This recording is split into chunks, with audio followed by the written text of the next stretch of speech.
Bonjour à toutes et tous, vous écoutez First Print, votre podcast comics préféré pour une nouvelle émission du format Back Issues. C'est dans ce podcast qu'on va simplement vous parler de bandes dessinées, de comics en l'occurrence, qu'on a lu et dont on avait envie de vous faire un petit retour en compagnie évidemment de l'ami Corentin. Hello.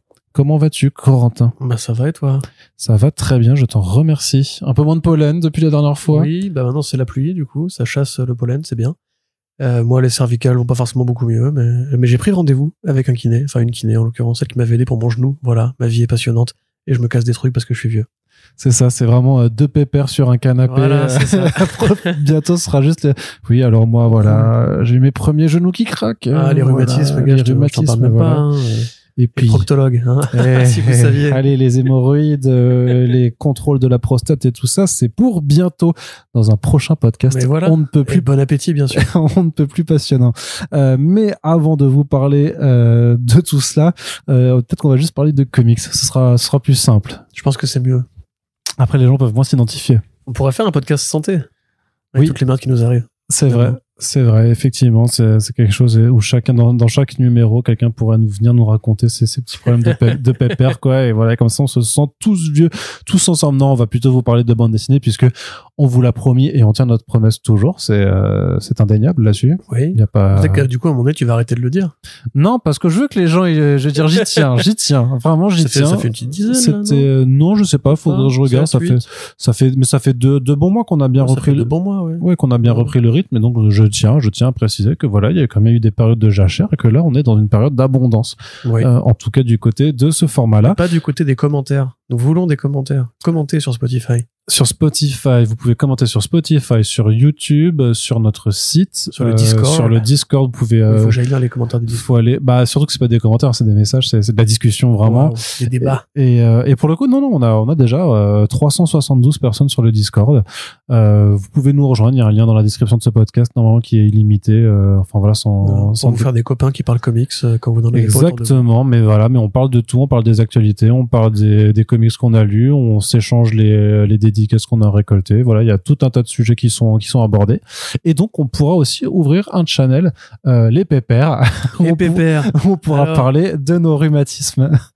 Très bien. Donc, on va commencer. Corentin, on a un petit programme, puisque on vous l'a dit, hein, les back issues sont plus courts, mais ils sont plus réguliers. Et c'est mieux que d'en avoir des un peu plus longs et une fois tous les 6 mois quand même. Donc, on a quelques sorties récentes là, dont on avait envie de vous parler. On va commencer avec du super-héros. D'accord. Avec une double dose de Carrie Andrews, un auteur que l'on aime bien, que l'on aime même beaucoup, puisque à l'occasion de la sortie en VF chez Panini Comics de Spider-Man l'Empire 2, il nous propose... L'Empire de quoi ? L'Empire. Quoi ? Waouh. Attends, mais toi, tu fais pire à chaque podcast ? Oui, mais justement, toi, t'es juste à la limite où en fait, c'est juste... pas drôle, c'est juste cringe, voilà, c'est ça, tu vois, juste t'as pas envie de rire, et c'est pas assez mauvais pour que t'aies envie d'en rire quand même, donc voilà, c'est un petit peu dommage. Ça m'a fait rire. Oui, bah, là, l'important c'est qu'il y ait au moins une personne, voilà, c'est la moitié de voilà, c'est la moitié du public quelque part. Donc, il y a l'Empire 2 qui vient de sortir en VF, donc une suite près de 20 ans après le premier Spider-Man l'Empire du même Carrie Andrews.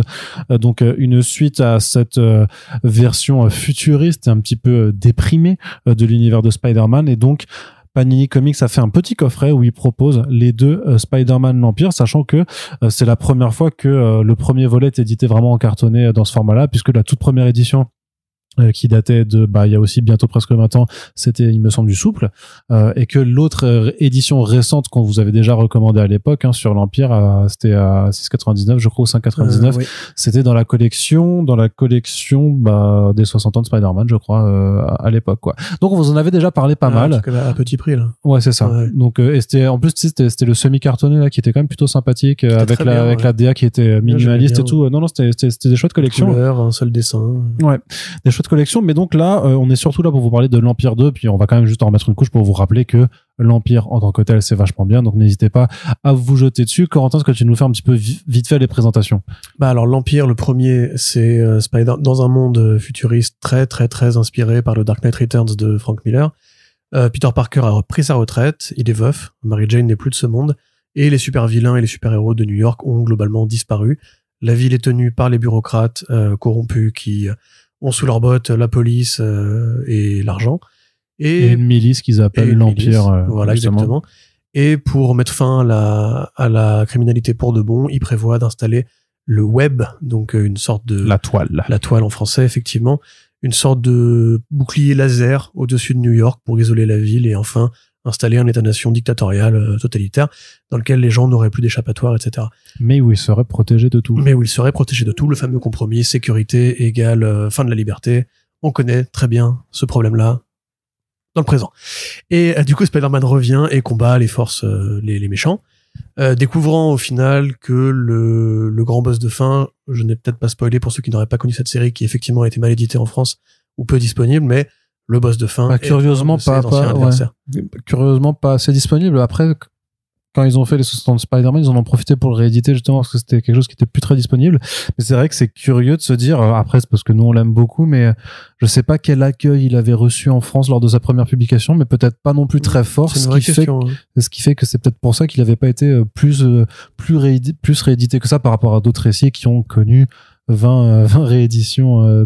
Disons que c'est pas un projet qui est aussi, on va dire, généreux que Old Man Logan. Quand tu lis Old Man Logan, tu as ce côté Dark Knight Returns, tu as ce côté Clint Eastwood, tu as ce côté Mad Max. Mais par contre, tu as beaucoup de personnages de Marvel que tu vas revoir déclinés différemment avec, c'est un road trip à travers les États-Unis où tu vois Doom, où tu vois le Kingpin, où tu vois Spider-Girl, etc. Dans Reign, c'est très aride. C'est vraiment de l'écriture qui imite en fait les débuts du style de Frank Miller, même au niveau des dessins. Parce que ces contours très ciselés, ces personnages qui ont tous des gueules très caricaturales, pardon. Il dessine plus du tout comme ça aujourd'hui, d'ailleurs, c'est assez rigolo. Et c'est vraiment très ténébreux. C'est-à-dire que là, dans Reign, par exemple, vous allez avoir un moment donné où vous avez le squelette de Otto Octavius qui sort de terre et qui appelle Spider-Man son frère. Il y a un côté assez shakespearien, assez dramatique. Et en fait, c'est les tentacules du Docteur Octopus qui sont encore conscientes et qui trimballent son squelette. Qui sont ses fils, ouais. Voilà.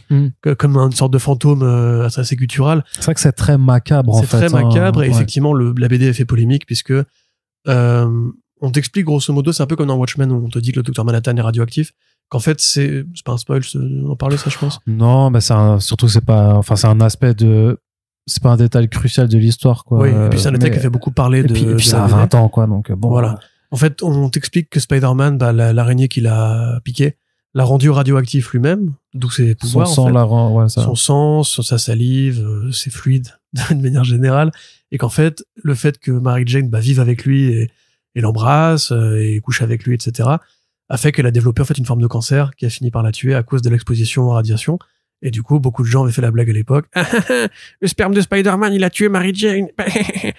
En même temps, c'est littéralement ce qui est dit, parce qu'à un moment, il dit vraiment le fait que tu m'aimer t'a tué, le fait que je me répande en toi, ils le disent vraiment d'une façon assez explicite là-dessus, quoi. Oui, mais c'est allégorique, c'est la présence physique de Spider-Man à côté d'elle qui l'a tué, tu vois, il n'y a pas le côté, je sais pas si Carrie Andrews était vraiment très accrochée à l'idée, la faciale qu'il a buté, tu vois. Non, mais on peut rester un peu élégant, mais le fait est que c'est quand même dit explicitement que oui, c'est une forme de MST, finalement, le Spider-Sperm. Mais donc, du coup. Non, parce que ça se transmet pas. On ne sait pas. C'est ce qui, du coup, avait fait que la Lobe avait fait polémique, on va dire, ou en tout cas qu'il avait été un peu discuté sur les plateformes de type, l'équivalent de Reddit à l'époque, je sais pas ce que c'était. Mais au global, c'est quand même une super lecture qui est peu bavarde, qui est très dans l'atmosphérique, avec des découpages assez traditionnels, avec beaucoup de bandes horizontales et de gaufriers à 9 cases, quelques pages pleines ici ou là. Donc et il y a toujours ce côté aussi, les arrière-plans sont systématiquement des photographies ou des rendus 3D de photographies, c'est ce qu'ils appellent le photo-bashing, c'est aussi le cas dans l'Empire 2. C'est plutôt une belle histoire. Moi, j'avoue que les lectures un peu radicales comme ça sur les super-héros qui sont généralement associés à des trucs familiaux, comiques, Spider-Man est un héros tragique, hein, évidemment, mais il n'y a pas beaucoup de grandes lectures d'auteurs un peu bizarres sur Spider-Man. Vous avez celui qui avait été fait par Brendan McCarthy, qui s'appelait Spider-Man Fever, qui je ne dois même pas être édité en France d'ailleurs, mais googlez ça recherchez ça sur Google et vous verrez. T'as Reign, t'as quelques petits projets par-ci par-là, mais voilà, là on est dans le bizarre, on est un peu dans l'horreur, c'est assez violent, c'est assez cruel même. C'est très violent. Il y a un côté un peu humour noir parce que effectivement Carrie Andrews aime bien dessiner Spider-Man en slibard avec son masque. Je te retrouve juste la dialogue, il dit comme la vermine s'insinuant en toi, déposant ses œufs toxiques, je t'ai tué. Tu vois, l'imagerie est quand même, le dépôt intérieur de fluide. Il faut vraiment avoir un cerveau donc, d'enfant pour s'arrêter sur le spider sperme, Arnaud Kikou. Non, mais je m'arrête pas dessus, mais disons que c'est carrément dessus. Tu penses tout le temps à ce sperme radioactif, Arnaud. C'est mon empire romain. Mais du coup, ouais, très bonne lecture que, vu que c'est édité séparément, on vous recommande évidemment. Et puis c'est très intéressant de voir les origines d'un artiste aussi créatif que Carrie Andrews, qui était entre guillemets encore à ses premiers essais avec le dessin. Il a beaucoup changé depuis.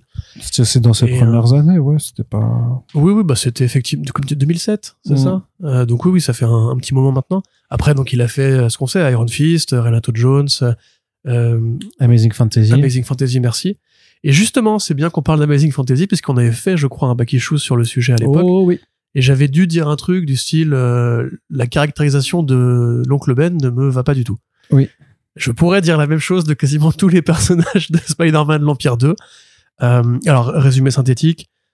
Donc, Spider-Man a sauvé la ville de New York. Tout va bien. Mais les choses ne se sont pas passées comme ça. C'est-à-dire qu'en fait, une fois qu'il a fait ce qu'il fait dans l'Empire 1, on ne sait pas exactement pourquoi, mais il y a un bond temporel de 10 ans, ou un peu plus, c'est pas très clair. Donc, parfois, il dit 10, parfois 30, donc c'est un peu... Le Kingpin, en fait, qui était dans une prison en dessous du bâtiment où siégeaient les méchants dans l'Empire 1, s'est libéré, prend le contrôle de la ville, donc c'est le king de la ville, le roi de la ville, et décide en fait de réimposer l'idée de la dictature qui était là depuis le début. Il active le web et en expliquant aux humains aux habitants de New York que il était obligé de le faire parce que derrière c'est l'apocalypse. Ouais. Voilà, derrière le bouclier radioactif. Genre l'apocalypse nucléaire, quoi. Voilà, c'est ça. Ce faisant, voilà, il a pris le contrôle de la ville et Spider-Man, lui, est dans un masque de réalité virtuelle, en train de vivre sa meilleure vie. Voilà, avec Mary Jane, Harry Osborn, etc., comme si rien ne s'était passé. Un personnage qui se fait passer pour Black Cat, on va dire, ou Kitty Cat, en l'occurrence, va venir le secourir à la demande du bouffon vert, qui hante les bas-fonds de New York, avec sa petite armée de gobelins. Et il va l'envoyer en arrière dans le temps pour réparer la situation. Croit-on, à ce moment-là. Et là, s'engage une sorte de course-poursuite assez copieuse avec... il y a Venom, il y a Miles Morales qui est là, qui est un vieux Miles, badass, plutôt stylé. Et c'est un bordel sans nom. C'est vraiment de l'écriture automatique comme jamais. C'est presque, au niveau métatextuel, c'est presque en fait un hommage à l'écriture des années 90, dans ce cas-là de plus bordélique en fait. Mais complètement, et parce que même dans l'intro d'ailleurs, je me demande si c'est pas Yann Graff qui a fait le texte d'intro qui dit que c'est... après avoir rendu hommage aux années 80 et à Miller, là en fait c'est McFarlane, quoi. Il y a une planche qui est littéralement une des couvertures les plus célèbres. Même il te cite l'intrigue de Amazing Spider-Man 299. Oui. À l'époque où Venom commençait à apparaître, et il te dessine vraiment Venom comme McFarlane le dessinait à l'époque, avec c'est juste la bouche et pas encore la grande. Parce que c'est juste avant le Amazing 300. Exactement. Exactement. Et t'as pareil des effets d'ancrage, des effets de colo qui sont là pour évoquer ça, la coupe de cheveux de Mary Jane qui est là pour évoquer ça aussi. Tu as Miles Morales qui porte le hoodie du clone, ou un hoodie qui évoque le hoodie du clone. C'est très chargé, il se passe beaucoup de choses, et en même temps il se passe pas grand chose, paradoxalement. On perd très vite de vue le Kingpin au profit de cette espèce d'intrigue qui insiste sur l'idée de Spider-Man comme monomaniaque, en fait. C'est-à-dire que si tu lui dis, tu peux remonter en arrière dans le temps et sauver Mary Jane, bah il va désespérément faire que ça, il va oublier tout le reste et faire que ça. C'est beaucoup d'action, c'est beaucoup de pif paf pouf, et au final ça raconte pas grand chose. Mais c'est très agréable à l'œil, hein, attention, y a pas de souci. J'aimerais bien entendre ce que toi tu en as pensé, Arnaud, parce que j'avoue que moi personnellement j'ai trouvé ça quand même peut-être un peu trop indigeste, tel quel. C'est pas indigeste que j'emploierais comme terme. En fait, moi j'étais vraiment surpris par la direction de l'histoire. Justement, j'allais même potentiellement te couper en disant non, parle pas du voyage dans le temps, parce que Muffin, c'est vrai que ça arrive très rapidement dans voilà, ça arrive dans l'introduction, mais il y a quand même pas mal de révélations en fait, de choses auxquelles tu t'attends pas forcément dans la progression de l'histoire. Et en fait le fait c'est que dans le premier Reign, il est traumatisé par Mary Jane, et ça reste un conducteur aussi, c'est un moteur, le fait qu'il soit tellement obsédé par le fait qu'il l'a tué que il la voit, il vit avec elle, enfin elle vit en tout cas, elle a un loyer gratuit dans sa tête en permanence, quoi, tu vois. En fait, je trouve pas ça déconnant d'avoir ce Peter Parker là, en tout cas tellement obsédé, traumatisé. Le fait c'est que la situation de départ, tu dis qu'il est dans une case de réalité virtuelle, c'est comprendre, c'est la matrice en fait. Hein. Il est dans il est, et sauf qu'il est allé volontairement se mettre dans la matrice parce que sa vie, même après avoir sauvé New York, en fait, vu qu'il il est toujours sans sa chérie, sa vie lui est tellement insupportable que la seule façon qu'il a de pouvoir arrêter de souffrir, c'est littéralement de se mettre dans la matrice. Donc en fait, c'est pas déconnant qu'il aille que si on lui offre la possibilité d'aller dans le passé et de sauver Mary-Jane, en fait, ça devienne son obsession et que toute l'histoire ne tourne qu'autour de ça. Et je trouve qu'elle est super chouette parce que ça remonte aussi à l'époque où Mary Jane et Peter Parker étaient mariés et femmes. Ça renvoie aussi, enfin, la relation amoureuse, elle a abordé des deux côtés aussi, sur le fait que Mary Jane aussi ne peut pas se passer en fait de Peter Parker et que quand on lui donne le choix de vivre une vie sans lui, elle veut pas. Donc je trouve en fait c'est une histoire qui parle en fait juste de la relation fusionnelle entre ces deux personnages. Moi, ça m'a fait du bien un petit peu juste de les revoir aussi comme ça par rapport dans la situation actuelle, leur séparation, Paul. Ceci étant, il y a des trucs que Karen Rose avait vus avant que. Oui, effectivement. Et ouais, il y a aussi. Tu peux te demander si Nick Lowe a pas juste lu le script de. Franchement, ce serait pas déconnant vu la proximité au final, parce que ça sortait l'an dernier en fait en VO. On en avait d'ailleurs proposé le premier numéro en Focus Web, je me rappelle. Effectivement, un an plus tard, t'as un truc qui est très similaire à un des événements qui se passe dans le bouquin. Miller prévoit la mort de Jason Todd, là, c'est. Sauf que là, c'est fait avec une certaine logique en fait, par rapport au flashback qui est montré. Puis t'as toujours ce côté radical des crânes de Peter qui sont dans le costume et tout. Tu vois de quoi je parle? Ouais. Voilà. Mais et donc en fait, je trouve que ça reste un chouette récit par rapport à ce dont ça veut parler, c'est-à-dire en fait juste de dire. Mais en fait, Peter et Mary Jane, c'est des âmes sœurs et ça peut pas, peut pas changer. Ce que j'aime bien aussi, c'est que, il s'est passé quasiment 20 ans entre l'écriture des deux volets et quand il a écrit le premier, il y avait énormément de choses qui se sont passées depuis dans l'univers Spider-Man. Et là, le fait qu'il intègre notamment Miles Morales, qui n'existait pas, qui n'était même pas sur le point d'exister en 2007, je trouve ça super chouette de voir comment il arrive à recoller son univers en intégrant des éléments de continuité qui ont été créés entre les deux, deux volets. Donc, il y a une construction qui est plutôt habile de ce côté-là. Je suis pas fort. Alors, Miles Morales, il y a des choix qui sont faits par rapport à, on va dire, ses fréquentations qui me font un peu marrer quand même. Et pareil, le fait, tu vois, d'intégrer, on va le dire, c'est pas, on vous donnera pas le rôle, mais en gros, il y a quand même il y a une Spider-Gwen qui intervient dans le récit. On sait pas trop d'où elle vient en fait techniquement. On sait pas d'ailleurs est-ce que ce Miles et ces Spider-Gwen viennent aussi d'une réalité Ultimate qui aurait fusionné dans ce futur. Voilà, on s'en fout. Mais sur une terre où tout est canonique quoi en fait. Oui, c'est ça. Mais donc voilà, c'est plutôt cool de voir tous ces éléments qui sont rapportés, même si effectivement parfois t'as des choix qui peuvent être un petit peu curieux en fait. Mais en même temps, c'est une série de Carrie Andrews qui joue comme il l'entend avec les pièces qu'on lui donne et qui fait vraiment ce qu'il a envie de faire. Alors par contre, je suis d'accord avec toi. C'est très, c'est bordélique. Mais moi j'aime bien en fait c'est toujours, mais je crois que je te l'ai déjà dit plein de fois, c'est que je préfère toujours un truc qui est super bordélique mais qui est entier plutôt qu'un truc qui serait plus cadré, peut-être plus éditorialisé mais qui aurait pas d'âme. Donc après tu oublies qu'il y a un compromis entre les deux. Et oui, il peut y avoir. Ouais, mais je trouve que c'est quand même vachement lisible par rapport à. Regarde, si on prend en extrême inverse.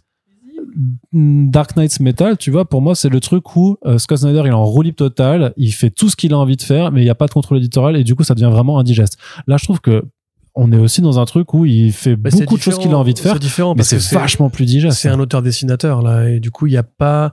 Enfin, il y a ce côté, je vais me faire ce caprice de...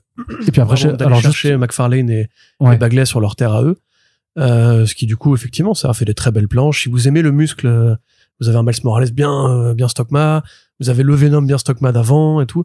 Mais même ça, je suis désolé, il s'est tellement amélioré. Son coup de crayon. On n'a pas encore parlé de la partie graphique, mais c'est franchement évidemment que c'est une branlée.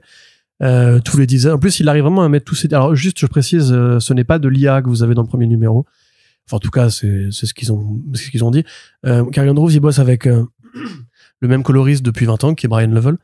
Et en fait, dans le premier numéro, quand ils vont dans la cave du Gobelin, vous avez des trucs qui ressemblent à de l'intelligence artificielle au niveau des arrière-plans. Tu peux le retrouver si tu veux. Non, ça m'a pas frappé. Et en fait, il y a beaucoup de gens qui ont du coup crié au scandale, etc., etc. Et en fait, quand on parlait des décors qui justement sont photographiques, en fait, c'est la même technique qu'ils utilisent depuis toujours, qui s'appelle le photobashing, où ils prennent des photographies existantes. Que tu voyais dans Hieratic aussi, de fou. Voilà, exactement. Ils les recomposent, ils foutent des couches d'ancrage, de couleurs, etc. dessus. Cave du Gobelin, c'est juste avant ça, ouais. Voilà, tu vois, encore avant. encore avant, du coup, c'est super radiophonique ce qui se passe. Voilà, tu vois. Ces pages-là, quand tu les lis sur un écran, par exemple, ça fait vraiment très IA. Ah, l'escalier, là? Ouais. Oui, mais non, c'est tu vois, effectivement. Mais c'est pas a priori, c'est pas le cas. Mais graphiquement, effectivement, il y a toujours cette espèce de décalage. En revanche, on remarque moins les décors dans celui-ci, dans le sens où c'est beaucoup plus de l'action, et je vous remets de l'action. Il y a toujours, voilà, ce petit côté aussi, ça le fait marrer de mettre Spider-Man en slibard. C'est ce vieux Peter Parker avec sa grosse barbe et tout. Avec sa grosse barbe, ça c'est cool aussi, on dirait le Père Noël Spider-Man. Et effectivement, voilà, c'est très riche, c'est beaucoup plus poussé graphiquement, on va dire, que le premier tome, parce que, comme on l'a dit, il y avait une vraie économie de moyens dans les découpages et tout. Là, ça va un peu plus loin. C'est presque du Bacalo. Enfin, je veux dire, tu peux penser à Non-Stop Spider-Man aussi comme une source d'inspiration, parce que ça va toujours vers l'avant. En fait, le scénario va toujours vers l'avant. Et c'est ça, en fait, l'idée. C'est qu'il faut pas que ça s'arrête. Faut pas que tu reprennes ton souffle. Ça bourre. Les seuls moments qui sont un peu calmes, en fait, c'est les moments de souvenir avec Mary Jane, qui sont systématiquement dessinés sur cette espèce d'aplat de blanc. Voilà, qui est un peu sa zone. Ah, mais ça, cette planche, mon gars. C'est très beau, bien sûr, y a pas de souci. C'est ça, je te dis, c'est ça. C'est pour ça que t'es content quand tu dis ça. Mais oui, mais je suis très content, moi. Je suis très content. L'amour, Corentin. Par contre, je peux pas décemment dire aux gens que c'est bien écrit. C'est-à-dire qu'en fait, si tu veux. T'es méchant. Structurellement parlant, ça a aucun sens. C'est-à-dire qu'en fait, à la fin, même quand tu vois, il y a le combat final avec Kingpin, t'as un côté un peu. Ah oui, c'est vrai que le Kingpin c'était lui le méchant au départ, j'avais oublié ce petit détail. Il y a une mauvaise utilisation de l'espace, en fait, du texte, et du rythme. Parce que c'est une longue frénésie vers l'avant, et en fait, justement, tu t'arrêtes à aucun moment pour te dire, mais qu'est-ce que tu me racontes là, du coup, BG? Parce que c'est pas clair. Même Miles, tu vois, en fait, moi, je trouve ça rigolo parce qu'on s'en parlait en micro. Il a récupéré l'idée, en fait, que sur 616, le Miles canonique était, en fait, un pote du Kingpin. Ce qui est rigolo quand on sait que Brian Bendis ressemble au Kingpin, d'ailleurs. Et que là, en fait, voilà, il recanonise l'idée sans évoquer forcément le pourquoi du comment. La dictature que Kingpin a installée, on sait pas trop. Tu mets du temps à piger ce qui se passe, et il y a toujours ce problème que le voyage temporel n'est pas un outil que tout le monde peut maîtriser. D'ailleurs, très peu de gens le maîtrisent, en vérité. C'est les 2 tiers des histoires de voyage temporel sont pas cohérentes thématiquement ou temporellement. Du coup, moi, en fait, voilà, si on veut considérer que c'est un exercice de fiction, c'est-à-dire que t'as un mec qui s'est dit, les années 90, c'était quoi? C'était beaucoup d'action, beaucoup de blabla, beaucoup de violence et des trucs sans queue ni tête. Ben moi, je vais digérer tout ça, comme j'avais digéré Frank Miller, et je vais m'amuser à pousser tous les potards à fond. Là, ouais, là, il y a pas de souci. Par contre, si effectivement vous voulez le lire parce que vous trouvez que le Spider-Man de Joe Kelly n'est pas terrible, ou que vous voulez votre dose de Friendly Neighborhood Spider-Man du moment, non, voilà, c'est pas le cas. Il faut conseiller ça aux fans de Carrie Andrews, aux fans de IronIst, à ceux qui et aux fans d'Elseworlds, en tant que tel, tout simplement. Je pense qu'un reproche qu'on avait fait aussi à Erratic 2, tu sais que c'était trop court. Et mais ça, il avait pas la place de faire ce qu'il voulait faire. Et Erratic, c'était 4 numéros, je crois, même, non? Parce que ça fait un bail, en fait, que Carrie Andrews circule autour de Spider-Man quelque part. Dans Amazing Fantasy, il y a Ben Parker, et il y a Spider-Man, d'ailleurs. Erratic est d'ailleurs une meilleure série Spider-Boy que Spider-Man. Bien sûr, Erratic était justement sa façon à lui de faire du Spider-Man d'une très bonne façon. C'est dommage que ça n'ait pas pris, mais voilà. Et à côté de ça, effectivement, il y a du coup cette envie de revenir vers l'Empire 2 pour un truc super radical. En fait, tu te dis, mais peut-être que Marvel, il faudrait qu'il lui propose, on en parlait en micro, un spectaculaire Spider-Man ou un volume de Spidey sans forcément de limite de durée. Alors, il faudrait qu'il fasse du mensuel, c'est pas possible parce que c'est Carrie Andrews, mais ça pourrait être super intéressant parce que là, justement, en fait, t'as l'impression qu'il se met à lui-même la consigne de toper un peu le bizarre de Reign 1. Alors que Reign 1, c'était vraiment un pur travail en fait scolaire de mec qui est fan de Miller, qui est fan de Moore, qui est fan de Morrison et tout, tu vois, qui est fan de ce côté un peu les années 80, c'est noir et tout. Alors que là, c'est l'inverse, c'est le côté ouais, les années 90, c'est coloré, c'est barjo et tout. Et limite, t'as envie de dire, mais justement, strip un peu tout ça et fais-moi un truc classique, comme pour Erratic. Tu me fais un truc qui part du début, qui va à la fin, tu vois, et y a pas de complications, d'effets de choc et tout. Je crois que t'es pas d'accord. Arnaud hoche la tête avec dédain. Et non, mais parce qu'en fait, là, t'es en train d'expliquer ce que toi t'aimerais de lui et pas forcément en train de juger ce que lui te donne non plus. Si, quoi. Non, mais je te dis, structurellement, ça a ni queue ni tête. Moi, j'ai apprécié la lecture, tu vois, enfin. Par contre, je trouve qu'effectivement, c'est pas écrit comme un scénario de BD. Non, c'est écrit comme je trouve que t'exagères sur Nick Cage, c'est quand même largement compréhensible, quoi. C'est pas du Morrison, c'est pas du. Non, parce que Morrison, c'est bien écrit. Mais ça dépend, mais il y a des trucs qui sont complètement perchés. Mais là, c'est compliqué sans spoiler, mais l'enchâssement des voyages temporels, on va dire. Mais c'est parce qu'en fait, on t'emmène dans un voyage temporel et puis, grosso modo, on t'explique qu'il y en a eu d'autres et tu les as pas vus et c'est peut-être ça qui te bloque, en fait. Mais une fois que t'as compris que le premier. Mais j'ai compris. Non, mais toi, je sais que toi, tu l'as compris, mais, bah, ok, d'accord. effectivement, après, chacun son argument d'autorité. Il y a peut-être des gens qui vont être de Team Arnaud, des gens de Team Corentin. Mais battez-vous. Hein. Après, moi, au global, je te dis, c'est graphiquement, c'est surtout pour ça que je retiens le projet. C'est super généreux, c'est beau, les contours, les variations de style et tout. J'aurais aimé qu'on voit un peu plus le personnage de Kitty Cat. Ah ouais, c'est le truc qui moi. C'est la tantine pour le coup. Parce qu'il le pose, tu vois. Ouais. Pourquoi faire une nouvelle Black Cat et tout. Enfin, ça. Et c'est pas trop.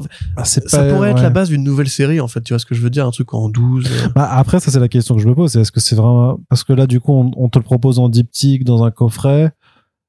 Techniquement, il y a une porte qui reste ouverte pour avoir un troisième, hein, mais. Puis t'as la résurrection, genre quand il perd sa bobard, etc. Tu vois, t'as ce côté un peu, voilà, genre créer le Spider-Man tel qu'il devrait être, vieux et tout.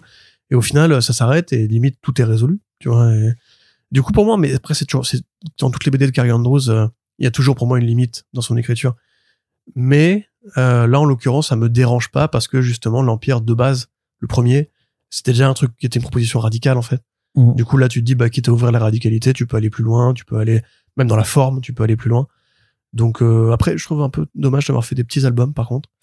Parce que le fourreau est super. Hein. Il y a pas à chier. Le design du fourreau est très cool. Ouais, parce que du coup, moi, j'ai pris le coffret. Je l'ai pris dans le sens, je l'ai même acheté pour le coup. Il y a pas de service. T'as dépensé de l'argent pour une BD. Ouais. Qui es-tu? Bah ouais. Mais alors que ce que je voulais dire, c'était que autant pour le premier, je sais pas si les planches en grand format irait bien, autant pour le deuxième évidemment parce qu'il a tellement progressé, tellement step up que ça le ferait de ouf, mais pour le premier, tu sais, ce que je t'ai dit aussi, pour moi ça, tu dis il y a économie de trait, économie de moyens, pas mal d'agencements qui moi me font penser un peu parfois à ce que fait Howard Chaykin aussi. C'est le côté plan fixe de face quoi. Donc je sais pas si ce serait bien servi par un plus grand format. Andrews, il a aussi cette réputation d'être un auteur star, quoi. Enfin, un dessinateur star, plutôt. J'allais dire, faudrait une version noir et blanc. Et encore, je sais pas s'il est tellement si star que ça. Je pense que nous, non, mais dans les photographies, le noir et blanc, c'est compliqué. Hein. Oui, mais surtout qu'en fait, si tu prenais une photo des planches, en fait, ce serait vide. Tu aurais juste les personnages et tu aurais rien autour. Il tient beaucoup à sa collab avec Brian Lovell, en plus, donc, lui, il pense aussi le dessin par rapport à la couleur et surtout les effets, parce qu'il y a beaucoup d'effets, en fait. En surimpression, beaucoup de textures. Qui mettent, tu vois, là on le voit par exemple l'espèce d'imprimé sur la veste de Miles et tout, il y a toujours un peu ce côté chargé dans son dessin qui rend le truc génial, mais à mon sens quand même, et du coup là tu as raison, je serais vraiment pas contre un petit volume de Spider-Man 12 numéros, tu vois, je sais pas, il reprend tu sais comme avait fait la série Spidey, c'est Spidey qui était en 12 numéros d'ailleurs je crois, qui était juste venez on reprend Spider-Man au lycée et on oublie la continuité et tout, et puis c'est cool, et puis c'est mignon, et puis c'est sympa. Voilà, ça pourrait, je pense, aller très bien un mec comme Andrews. Ouais. Tu as raison. Je pense que ce serait dans les commentaires si vous êtes. Ce serait une bonne chose. À chaque fois, les gens se disent, mais de quel commentaire tu parles, Corentin? Je veux des commentaires. Je veux un espace commentaire. En plus, il y a un espace commentaire. L'espace commentaire. Il y en a même plusieurs. Il y a YouTube, Spotify. Et tu l'as dit en intro. Oui, je l'ai dit en intro. YouTube, Spotify, le site internet qu'on a ouvert exprès pour avoir, si on le rappelle, sur le site, vous pouvez commenter sans avoir à vous inscrire ou quoi que ce soit. Il y a pas plus simple. Et pourtant, il y a que Balouga qui est là et qui commente. Donc merci, mais ce serait le meilleur Balouga. Et ouais, il pourrait y avoir tellement plus de, mais bon, c'est pas grave, hein. Donc, le Spider-Man, l'Empire, et l'Empire 2, c'est disponible chez Panini Comics. Le coffret, il est à 39,99 et donc chacun des albums doit être à 20 balles séparément puisque la loi sur le prix unique fait que tu peux pas. Moi, j'ai repris le premier. T'as repris le premier du coup en simple oui, pour l'avoir quoi. Mais t'avais pas eu la... Non. J'ai pas tout eu. On avait acheté quelques-uns, mais j'avais pas fait gaffe que l'Empire avait été réédité, je crois. D'accord. Mais c'est peut-être, on avait fait les critiques dessus. C'était peut-être pas dans la collection les 60 ans, mais peut-être dans la collection multivers l'année d'après. Peut-être bien, ouais. Il y avait un truc comme ça, mais bon. Enfin, qu'on retrouve, on avait fait un gros article critique pour tous les albums de la collection Spidey.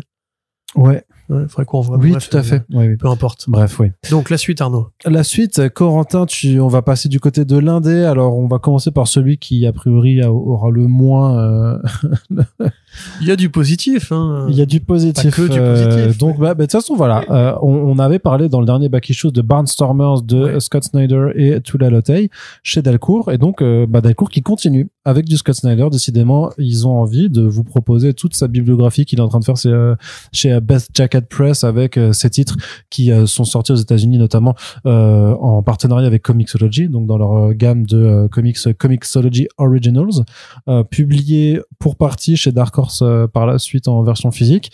Et donc là, c'est un titre qui réunit quand même Scott Snyder avec Rafael Albuquerque, qui n'est autre que son immense collaborateur sur American Vampire, quand même, qui nous a régalé, on peut le dire. American Vampire, c'était quand même la régalade. Ça doit être la meilleure série originale de Scott Snyder.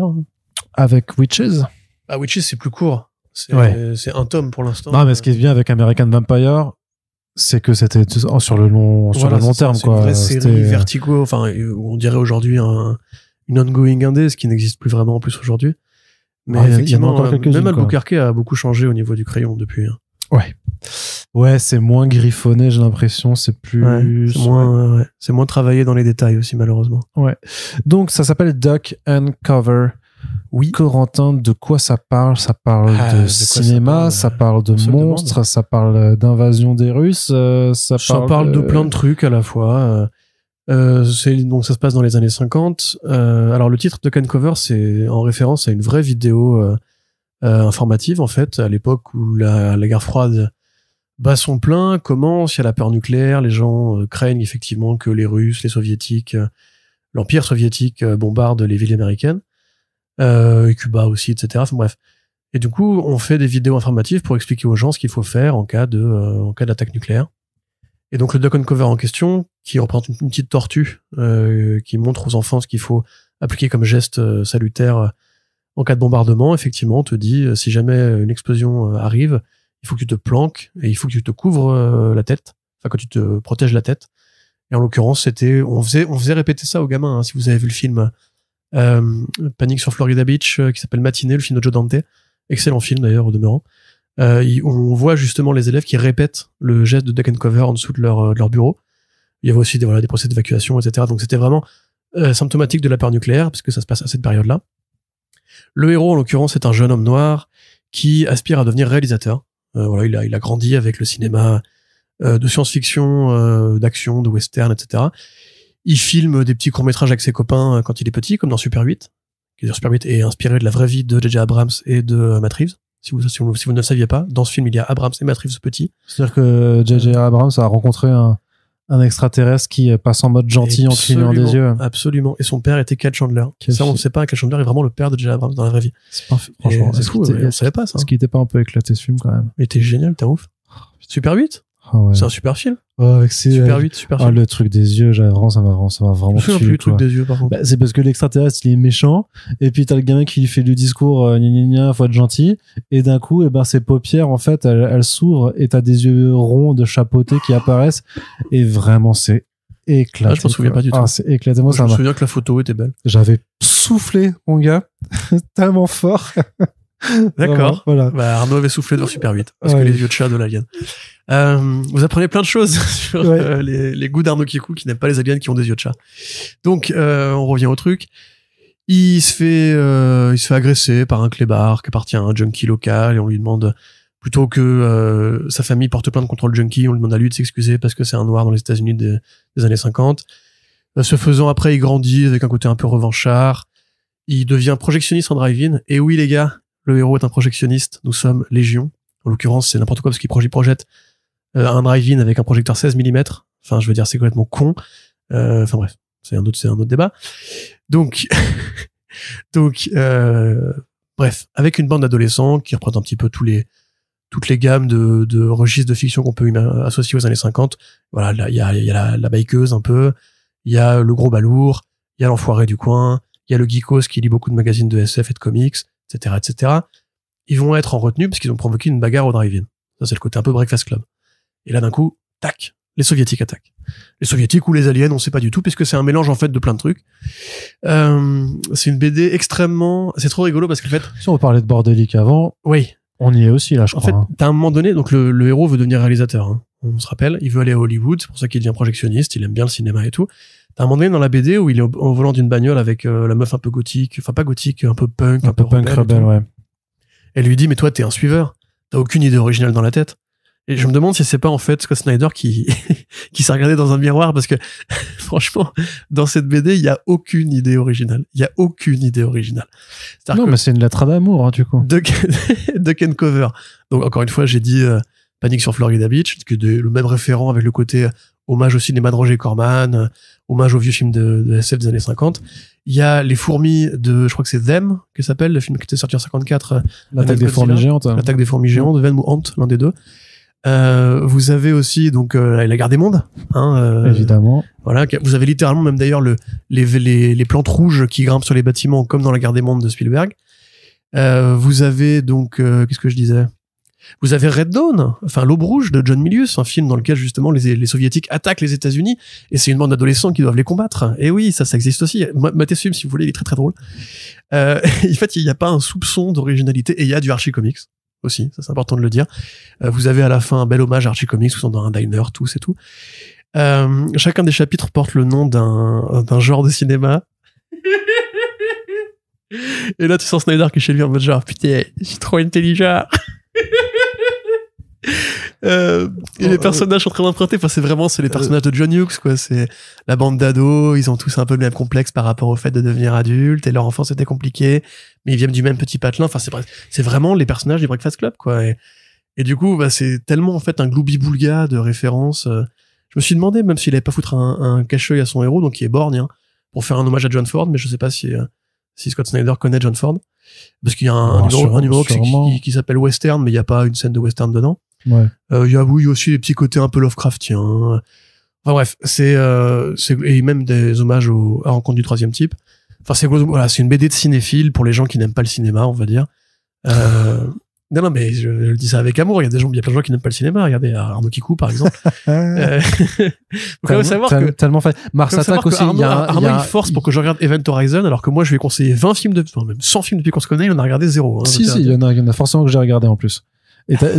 Exemple. Beaucoup de Mars Attack aussi là-dedans. Beaucoup de Mars Attack, bah oui, parce qu'à la fin, c'est la musique, en fait, qui a un effet sur les aliens et tout. Même Mars Attack, c'est une adaptation, pas littérale, puisque ça se base sur le jeu de cartes. Ouais. Enfin, de Tops. D'ailleurs, il y a des comics Mars Attack, hein, pour mais même dans le premier numéro, t'as un autre truc qui fait beaucoup penser à Mars Attack aussi. Oui. Mais donc, du coup, voilà, en fait, t'as aucune idée originale, ce qui est pas grave en soi, parce que est-ce qu'on lit les Scott Snyder pour des idées originales, je veux dire. Moi, après, je trouve ça La plus Nuit de la Goule, c'était pas spécialement très original non plus. Non, mais tu parles, par exemple, Démon, qui était techniquement un peu original. Pardon? Excuse-moi, pardon, t'as dit quoi? Je sais pas. Je pense que Marc Silvestri est d'accord avec toi. Ouais. D'ailleurs, tous les comics des années 90 avec des démons seront d'accord avec toi. Hein.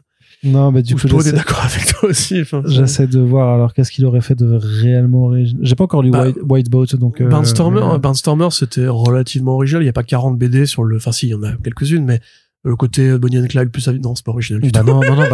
C'était littéralement Bonnie and Clyde avec des aviateurs, donc. Ouais, je sais pas, moi. Clear, c'était. Non, c'est du Blade Runner, Clear. Bon bref, après est-ce que l'originalité est si importante? Voilà, déjà en 2025, c'est dur d'être original parce qu'il y a on est tellement de façon tous pétris de nos influences que c'est compliqué de vraiment créer quelque chose de neuf. Vraiment complètement. Bien sûr. Après, c'est peut-être juste que Scott Snyder, au lieu d'être un créateur, c'est un très bon. C'est un assembleur. Digestif, mais. Un mec qui disait ça de Tarantino, qui disait que c'est pas un metteur en scène, mais c'est un DJ. Il prend différents trucs de CD qu'il aime bien, il les sample, il les met ensemble. Et là, en l'occurrence, c'est vraiment un énorme sampleur de la culture ciné de genre des années 50-60. Alors, le problème, c'est qu'une fois que tu passes cette couche-là, les personnages sont pas très intéressants. Les interactions sont pas très naturelles. Parce que là aussi, c'est expédié. C'est 4 numéros, c'est très, très expédié. Alors, on te laisse miroiter un petit peu un potentiel de suite. Oui, avec fin pour l'interrogation. Qui est en anglais dans le texte, en français dans le texte, en version originale aussi. Ouais, mais, non, mais de ce que, même sans le point d'interrogation, t'as un côté aussi, c'est comme l'œil d'Odin, en fait. Là, c'était l'intro, et techniquement, pourrait y avoir toute une autre intrigue derrière en tant que tel. Même si, là, en l'occurrence, ça ne m'intéresse pas plus que ça. Ah oui, c'est ça le problème. Parce qu'on a compris les règles du jeu, on sait comment ça marche, donc en fait. Même ça bombarde pour tout faire tenir dans 4 numéros. Alors je sais pas pourquoi ce format de 4 numéros, qui est un peu. Ça doit être le contrat. Bâtard, parce que du coup, t'as beaucoup de péripéties. Enfin, Je sais pas. Mais ça devait être le contrat avec Comixology Originals. Oui, certainement. Parce que la fin, vraiment, ça bourre, hein, pour tout faire rentrer dedans. Enfin, même le début, une fois que t'as la première explosion, après, ça va ça m'a fait penser un peu à This Is the End aussi, tu sais, dans le côté, vraiment, c'est foutraque dans tous les sens, ça va très très loin, quoi. Bah, sur le côté comique, du coup, mais sans le côté comique, oui. Mais ouais, enfin bref, voilà, après, grosso modo, moi, ça me fascine un petit peu, en fait, parce que j'ai vraiment une obsession morbide, je pense, pour Scott Snyder. D'ailleurs, c'est un peu nos marottes, là, puisqu'on fait Carrie Andrews et Scott Snyder. À la différence de là où Andrews, pour moi, justement, c'est pas un scénariste né, on va dire. Il arrive quand même à trouver une façon de mettre toujours son écriture au service de son dessin. Et tu sens qu'il croit vraiment à ce qu'il fait. Snyder, je sais pas ce qu'il lui a appris quand il a lancé Best Jacket Press. Snyder, il est meilleur sur les personnages des autres, en fait. C'est comme Geoff Jones, tu vois. Faut commencer à se dire que le gars tout seul, à part American Vampire et Witches, donc qui sont de l'horreur, qui est son autre thème de prédilection, ou La Nuit de la Goule, qui était un peu mieux d'ailleurs, de notre point de vue, parce que c'est de l'horreur aussi. En fait, il sait pas écrire des histoires sans avoir des référents externes. Et c'est pour ça que cette BD-là paraît très empruntée, tellement empruntée qu'en fait, c'est un rafistolage de plein de moments de pop culture, en fait. Mais là, je pense que c'est volontaire. Bah, il essaye de jouer cet hommage-là. Parce que comme tu le dis, les titres des chapitres sont littéralement des registres, donc il en est conscient, tu vois. Mais il fait rien avec.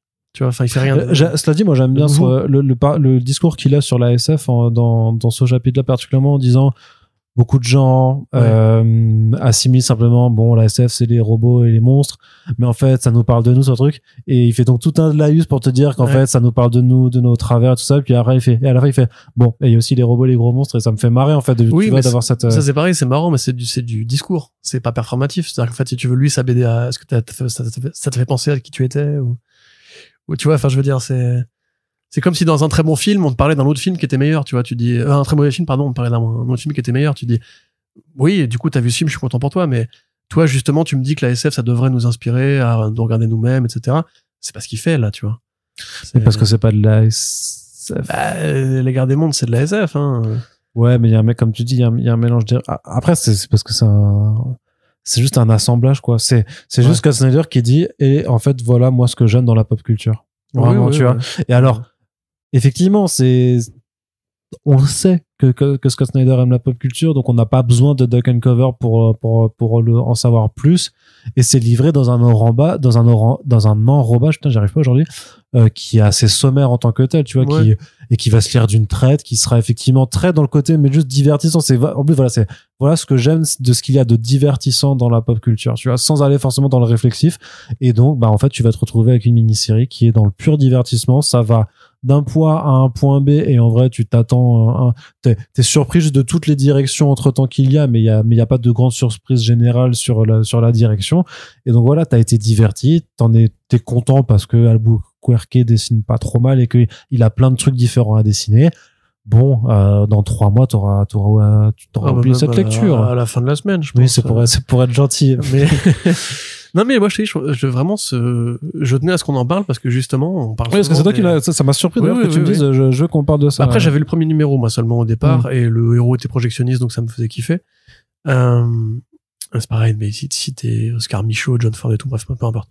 Mais, ce que je trouve en fait rigolo, c'est justement qu'à chaque fois qu'on parle de CBD, des fois on se dit c'est un peu mieux que le bordel habituel, c'est un peu mieux que ci, c'est un peu mieux que ça. Mais en fait, tu vois, à la limite, chez Andrews, entre 2 BD qui sont sortis il y a quasiment 20 ans d'intervalle, tu remarques des thématiques, tu remarques un sujet, un thème d'auteur, en fait, même si c'est très bordélique et mal architecturé. Chez Snyder, en fait, c'est toutes les BD, t'as l'impression qu'elles ne parlent pas vraiment il n'y a pas de motif commun dans sa bibliographie, en fait. Il n'y a pas vraiment de sujet. Le cinéma est un sujet, quelque part. C'est ça qui est rigolo, c'est que t'as toujours un petit complexe d'infériorité par rapport au cinéma. En termes de thématique, il y a souvent le truc, vous pensez tout savoir d'un truc, mais en fait, il y a une sous-couche, une surcouche. Oui, moi j'ai lu Wikipédia et du coup, je vais vous expliquer. Et voilà, je trouve ça assez rigolo. Tu mets The Wake dans la même pièce que Severed, dans la même pièce que... Alors, fais gaffe, parce que Severed, c'était Tim Seeley, non? Non, c'est non, c'est Revival, Tim Seeley. Non, Severed, c'est bien ce que ça mérite. Fais gaffe. Oui, non, pardon, non. Non, parce qu'ils étaient sortis au même moment, c'était tous les deux avec les mêmes... Alors que justement, c'est rigolo, parce que l'Amérique profonde, en fait, il l'a fait avec American Vampire, un peu avec Witches et beaucoup avec Severed. Et là, il y est, les 2 pieds dedans. On me dit, peut-être que tu dis, ça va parler de racisme et tout. Pas du tout. Non, pas trop. Donc, moi, je trouve ça un petit peu, mais... assez fascinant que le mec arrive à cracher autant de créations originales sans avoir vraiment grand chose de très intéressant personnellement, hein, je veux dire, de lui, d'un point de vue personnel à exprimer. Du coup, j'ai très hâte de lire la suite de sa carrière pour ça.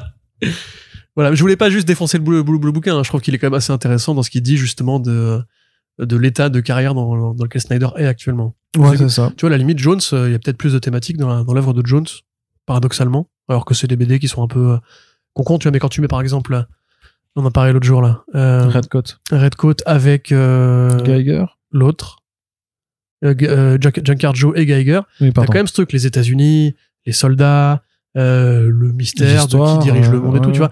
Enfin, il y a ce côté un peu fédérateur, alors que là, franchement, je trouve ça rigolo que Snyder, entre Barnstormers et Duck & Cover, alors que c'est des époques qui sont assez comparables, il y a rien en commun. C'est assez marrant. Effectivement. Bah, c'est-à-dire que c'est le côté vraiment, en fait, dès qu'il a une micro-idée, ouais. il est obligé de la développer, d'en faire un pitch et d'appeler un artiste qui, évidemment, ne va pas refuser, parce qu'il y a un truc aussi, c'est que, d'un point de vue de réception, tu imagines bien que la critique et le public américain sont pas du tout comme nous, j'ai envie de dire, par rapport à ce que fait Snyder. Oui. Bah, ils veulent le divertissement, quoi. Parce que eux, ils continuent de kiffer, parce que sinon, ils seraient pas autant signés par les maisons d'édition non plus. Si, en plus, je suis mauvaise langue. Il y a un truc qui est commun à beaucoup de BD Snyder, c'est le concept. Il y a toujours une énergie, une matière. Non, c'est ce que je disais quand je disais que tu penses connaître un truc et en fait, t'as une surcouche par-dessus. Avec le Metal, là, t'as le Ink, du coup, qui sert à faire les bureaux des gamins. J'avoue, j'ai éclaté de rire quand j'ai lu cette partie-là, mais après, ça m'a fait marrer parce que du coup, quand il te parle, de Kalmar et que ça reprend effectivement un truc ça parle de complotisme un peu, cette BD aussi, mine de rien. Vrai, mais bon, voilà.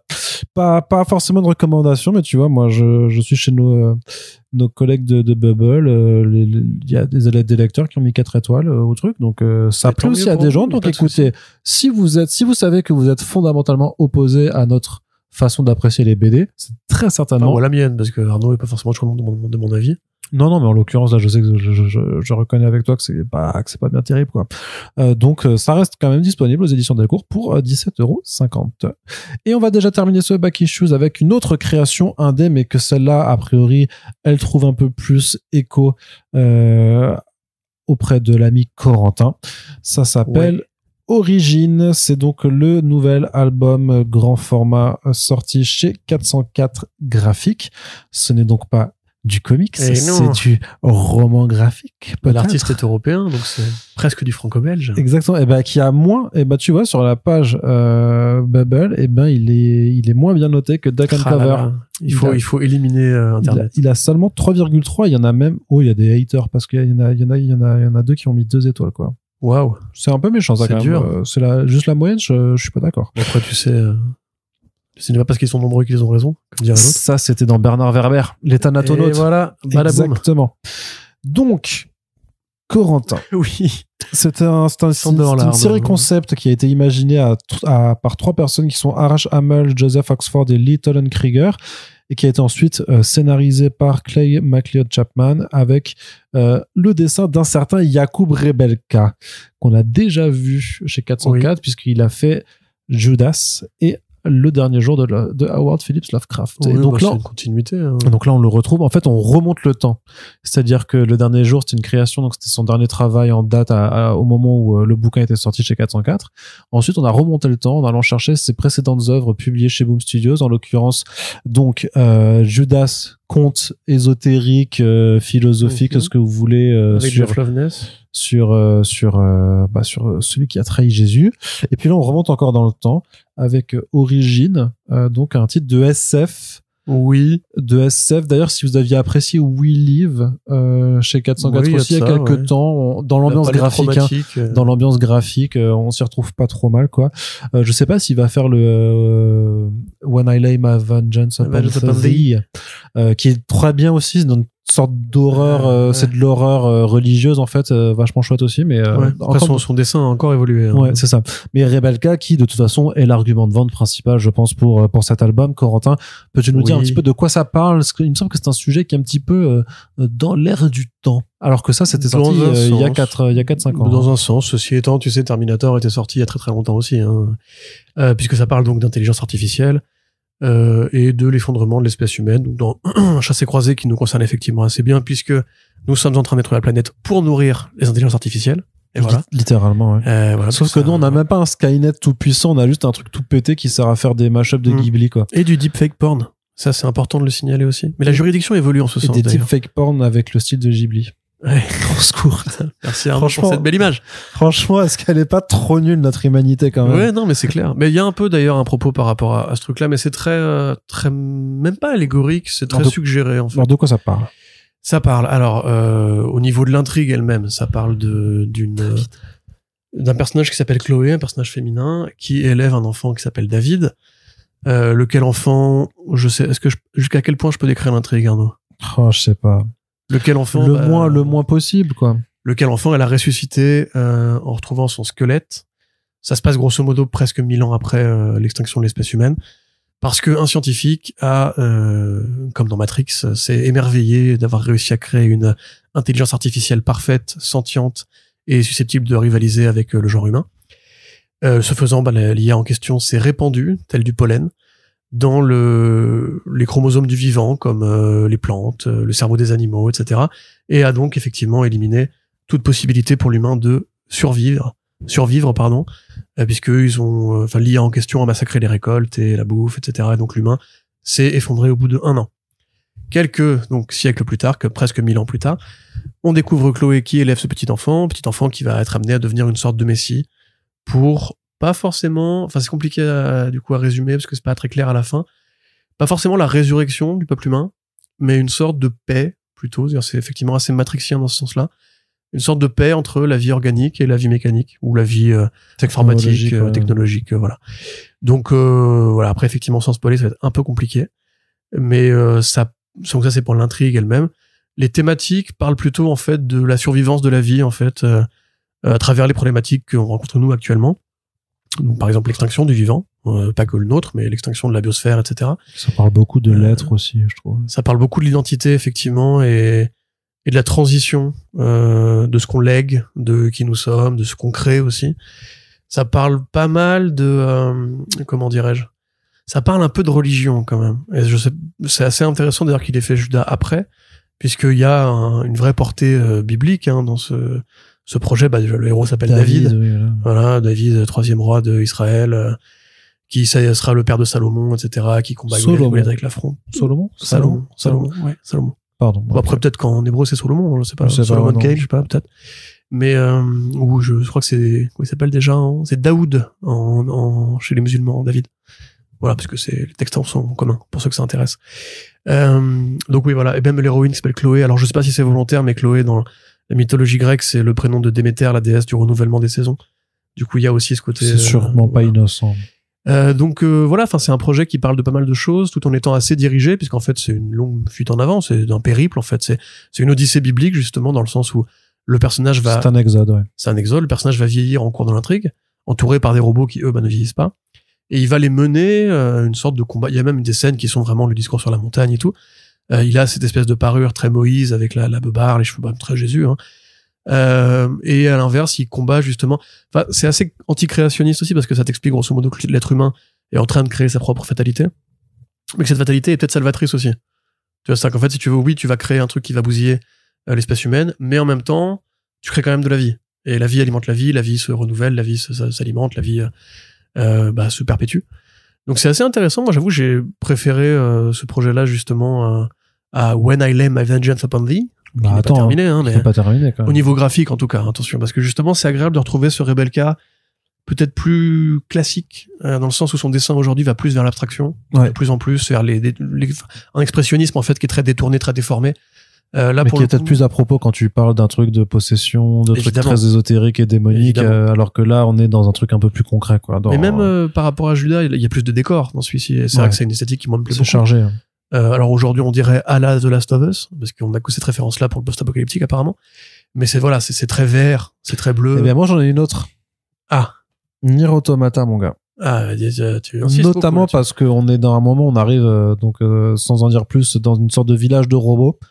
C'est complètement même dans les thématiques du fait d'avoir ce questionnement sur en fait les machines ont été créées pour quelque chose, que deviennent ces machines quand en fait elles n'ont plus de but et qu'elles se retrouvent. Il y a un côté dans Nier Automata où t'as aussi un village de robots qui s'est isolé du reste de l'humanité et qui et avec certains questionnements sur qu'est-ce que je dois faire maintenant en tant que machine, enfin oui. Ça m'a fortement c'est vrai que ça cause un peu de déterminisme et de libre arbitre aussi du coup à travers cette espèce de périphérie, parce que je disais que ça devient le messie d'une religion, mais c'est une religion qui est pas vraiment consentie en fait. C'est une religion qui est obligatoire parce que les robots en question, comme tu dis, c'était des robots serviteurs.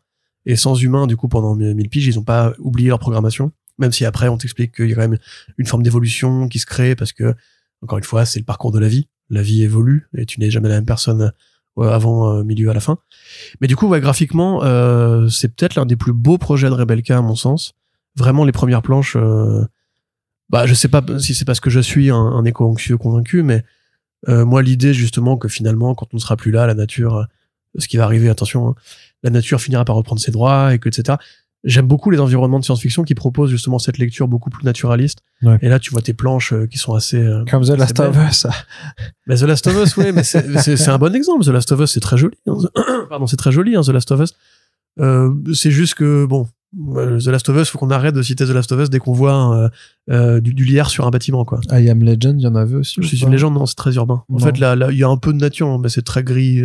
C'est très ça, c'est que non, mais c'est parce que sinon l'imagerie post-apocalyptique elle est tellement surtout désertique. C'est pour ça qu'on retient beaucoup The Last of Us, parce que dans The Last of Us, effectivement, t'as ces concept art, ces décors luxurieux. En fait, c'est la jungle, tu sais, qui reprend la ville de Seattle ou de. Ah, bah, j'adore. Voilà. Même là, t'as le côté aussi bio-organique, puisqu'en fait, les IA en question sont présentes aussi dans le vivant. Tu vois, à un moment donné, il veut cueillir une fraise, et en fait, c'est un organisme qui essaie de le tuer et qui du coup on t'explique c'est contrôlé par les machines. On voit des oiseaux qui ont récupéré leur format de dinosaure ou leurs dents ont repoussé, mais c'est génial, il y a des dinosaures dans cette BD, Arnaud. Et puis bref, toute la promenade qui se font, qui est très apaisée, c'est beaucoup de monologues internes en fait pour le personnage de Chloé, qui essaie de comprendre sa relation avec David, parce qu'il y a un côté un peu maternel et un côté, ça c'est pareil, c'est un peu biblique aussi, parce que je vais pas vous faire chier avec ça, mais dans la Bible il y a la figure de Marie qui est la mère et la figure de Marie-Madeleine qui a été associé à deux autres personnages dans le Constitué. Et donc, généralement, il y a ce côté un peu Marie est à la fois le thème classique de la maman et la putain. Ouais, c'est ça. Là, il y a un peu ce côté-là. C'est parce que elle, en fait, elle le voit comme un adulte, en tout cas l'adulte qu'il a été de son vivant, et en même temps comme l'enfant qu'elle a élevé. Donc, est-ce que c'est de l'amour maternel? Est-ce que c'est de l'amour romantique? Après, il y a un twist par rapport à ça. Enfin, donc c'est quand même une BD qui a du texte. Hein. C'est assez bien foutu, je trouve. C'est même plutôt bien foutu, même si c'est très dirigé. Mais c'est vraiment l'expérience graphique que tu retiens à mon sens. Ouais, parce que je trouvais juste qu'en termes de rythme, ça c'était un peu répétitif et c'est le problème de toute façon de tous ces scénarios où c'est des fuites en avant, c'est que à partir du moment où ils sont poursuivis par quelqu'un, tu vas avoir toujours en fait la seule façon de rebondir, enfin pas la seule façon, mais la façon souvent que les auteurs utilisent pour relancer l'intrigue, bah, c'est juste de remettre les poursuivants. Ouais. Tu vois, ça arrive plusieurs fois. Ils ont une sorte d'havre de paix, un moment un peu de calme. En fait, les poursuivants arrivent et c'est ça qui doit relancer le mouvement plutôt qu'autre chose. Et je trouve ça que c'est un petit peu dommage. Non, là-dessus, t'as raison. Effectivement, il y a ce côté un peu cadencé par rapport où les robots vous poursuivent et du coup, tu peux jamais être bien à ta place pendant très longtemps. Mais bon, c'est le côté biblique aussi un peu. Tu vois, c'est le texte d'Exode, comme tu dis, qui est fait. Tu vois, la traversée des Hébreux dans le désert. Il y avait aussi ce côté. Bon voilà, ils arrivent à telle montagne. Il se passe ça. Après, hop, ils vont à la montagne suivante, etc. Tu vois. Donc moi ça m'a pas dérangé parce que ça se lit d'une traite en fait à mon sens. Non, ça se lit bien, hein, c'est sûr. C'est vrai que du coup c'est peut-être handicapé par son côté, ça aurait pu être un roman graphique et au final c'est une série de numéros qui ont été assemblés ensemble. Mais enfin voilà, après il l'a édité en roman graphique parce que il y a pas les séparations des pages de chapitres. Tout est tenu dans un seul ensemble, donc là dans la lecture, c'est vraiment présenté voilà. D'accord. Comme un récit qui se lit d'une traite. Et du coup, après, donc il y a ce côté... Et à sa décharge, pardon, juste, j'ai pas trop ressenti les séparations entre numéros, donc je trouve que ça a été sûrement bien pensé quand même en tant que récit. T'as pas un plan du vilain qui fait je vais t'avoir, tu vois. Ouais. Mais effectivement, après, aujourd'hui, justement, comme je disais, Rebelka va plus vers un côté plus abstrait. Et là, en fait, ces structures sont quand même assez réalistes. Le bestiaire du vivant est très bien fait. Les robots aussi. Alors, ça a ce côté, aujourd'hui, on dirait que c'est le dessin qui fait un peu IA, et c'est malheureusement pas tout à fait faux, parce que au premier temps de l'intelligence artificielle, t'avais ces structures un peu cassées, qui manquaient un peu de détails, et là, t'as un peu toujours la même chose chez Rebelka, mais quand même, tu vois, le folklore des robots, avec tous leurs petits yeux colorés, la jungle, la montagne. Non, en termes de chara design, il y a plein de trucs formidables, hein, c'est clair. Et même, c'est la présence, justement, il te fait des dessins un peu silencieux sur des illustrations des hommes singes que nous étions à une époque, ou des rapports avec les gorilles et tout. Enfin, le dessin raconte aussi, ce qui est du coup pas le cas, par exemple, de Duck & Cover. Le dessin raconte autant que le texte, parce que c'est une BD qui est assez peu bavarde, dans le sens où tu n'as que deux personnages qui parlent vraiment, les autres interagissent, mais ils parlent pas vraiment. Ils dialoguent pas, ils ont pas de relation évolutive. Donc en ce sens-là, c'est un bon rapport scénario-dessin. Bon, global, après je parle, mais je n'ai pas entendu ton avis, du coup, Si. cher Arnaud. Bah quand même. Si, oui. Je te réponds depuis avant. D'accord. Non, j'ai bien aimé. Je n'écoute pas ce que tu dis. J'ai bien aimé, ça m'a pas renversé. Parce que, je sais pas, peut-être que j'ai lu trop ou regardé ou vu pas mal de choses où, avec ce genre de personnage, avec ces questionnements sur l'identité, avec la machine versus l'humain, ce genre de choses-là, quoi. Le fait que, Nier Automata déborde de ce genre de choses-là aussi, et donc ça dépend de ton propre parcours. Par contre, c'est vrai que juste graphiquement, oui, Rebelka est trop fort, quoi. Et ça, on le sait depuis maintenant quelques années. Donc, il y a vraiment quelque chose d'hyper plaisant à découvrir cet univers, à voir les différents designs, notamment de personnages, de costumes. Enfin, il y a vraiment une recherche qui est assez formidable là-dedans. Voilà, donc moi, je trouve que c'était une bonne lecture en tant que telle, qui apporte ses réflexions. Pareil, le côté cyclique qui est amorcé avec le personnage de David, en fait, tu sens de très loin venir la fin aussi, quoi.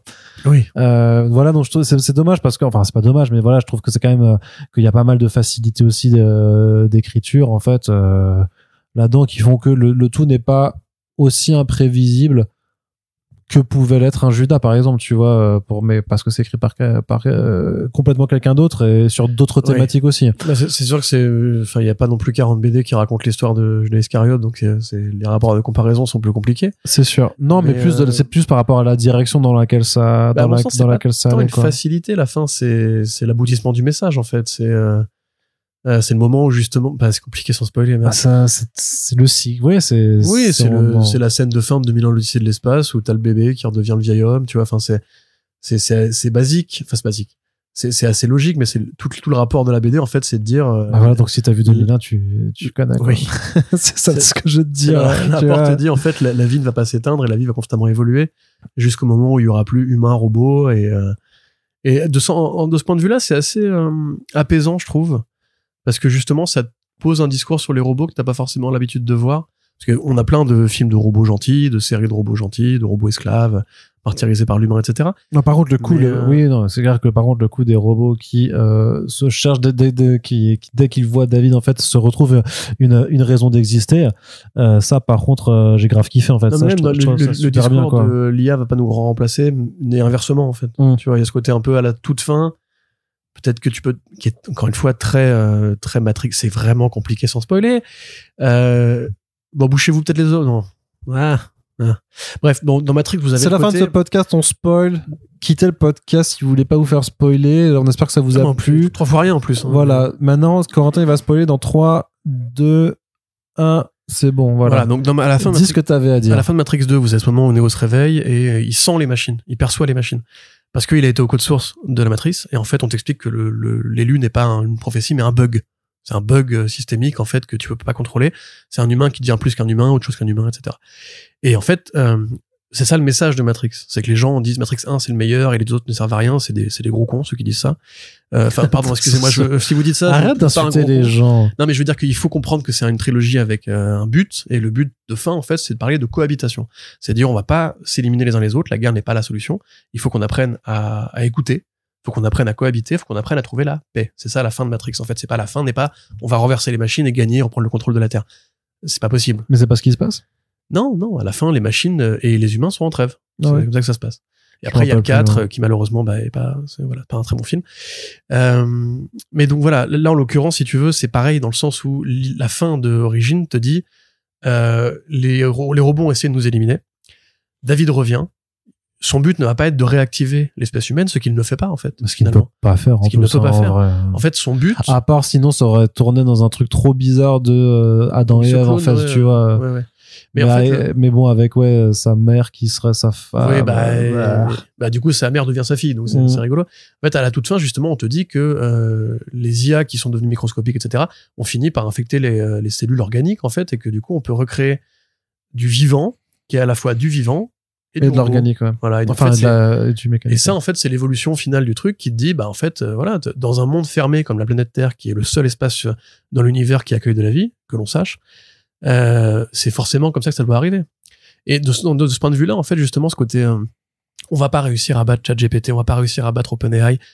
c'est trop tard. En fait, on peut militer, on peut combattre, on peut essayer d'encadrer le truc, mais on pourra pas empêcher les gens d'être dépendants de ces technologies ou d'être cons, ou les boîtes de nous les imposer de force, même des plans politiques par rapport à ça. Il y a des mecs dans l'administration Trump qui pensent que la technologie permettra de contourner en fait les barrières démocratiques, etc. Enfin bref, pas faire un pamphlet complotiste par rapport à ça. Mais en fait voilà, l'idée c'est plutôt de dire il faut qu'on réussisse à trouver une façon de cohabiter avec ce qui sera peut-être un jour une forme de vie sentiente. Alors c'est aller très loin parce que je pense pas que on va créer un chat GPT qui sera conscient et autonome, mais c'est assez original pour le coup dans une œuvre de science-fiction, parce que généralement dans la science-fiction t'as plus ce côté il faut qu'on batte les robots. John Connor il faut qu'il batte Skynet. Ça serait méchant. Il y a pas l'idée de en fait imaginons que si les robots ils sont intelligents et conscients, c'est une forme de vie comme les autres et il faut pas qu'on les batte, il faut qu'on les comprenne et qu'on voit comment on peut se partager le terrain, tu vois. Et c'est plutôt je trouve assez optimiste, d'ailleurs c'est tout le personnage de Chloé qui est comme ça, idéaliste, c'est qu'elle devient justement elle-même en fait plus qu'un robot, moins qu'une humaine, on sait pas trop. Et il y a tout ce discours en fait sur le côté imaginons une seconde que l'IA n'a pas été créée juste par des enfoirés de capitalistes qui voulaient se faire de la thune, mais aussi que à terme ça serve un dessin philosophique, biologique, organique, et qu'effectivement peut-être que de notre vivant, vu que ça va quand même très vite, on connaisse une IA qui soit justement consciente de ce qu'elle est. Ce qui me fait pour le coup moins peur, ça me réveille la nuit. Mais voilà, ce genre de BD justement peut-être peut aider à se dire oui, mais en même temps c'est pas si idiot que ça, puisque la technologie n'a pas de barrière, il continuera d'évoluer constamment, alors que nous on est fini. Enfin l'espèce humaine elle a une finitude. Donc voilà, de ce point de vue-là, j'ai beaucoup aimé la fin. Je trouve en plus très apaisé parce que j'avais vraiment peur qu'il y ait c'est très apaisé, ça, qu'il y ait un palo, tu vois, ou qu'il y ait un moment donné où elle dit, mais presque naïve en fait, mais presque naïve. Bah oui, mais c'est un signal d'espoir. Hein. Oui, non, c'est sûr. Et on va pas cracher dessus, en l'occurrence, par les temps qui courent, hein, d'avoir un petit peu de... Contrairement à Spider-Man.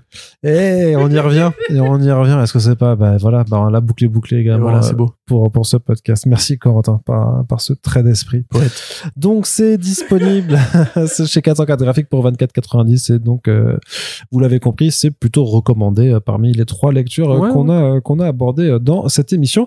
Je trouvais ça mieux que Strange Skies Over East Berlin. Graphiquement, qui pour le coup n'a aucun rapport puisque c'est Lisandro Esteren. Ouais, je sais pas pourquoi je dis ça. Du coup, c'est pas du tout. Et c'est pas non, mais je sais pas pourquoi dans ma tête j'étais en mode genre, mais attends, Rebecca a pas fait ça. Ouais, là en fait, non.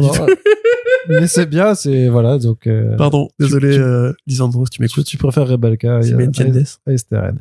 Très bien, Corentin. Donc voilà, on l'a dit, c'est disponible et n'hésitez pas à nous faire vos retours sur vos propres lectures et si vous les avez lus celles-là ou si vous avez envie de les lire pour suivre notre avis ou notre recommandation plutôt d'ailleurs ou ne pas être d'accord avec notre avis.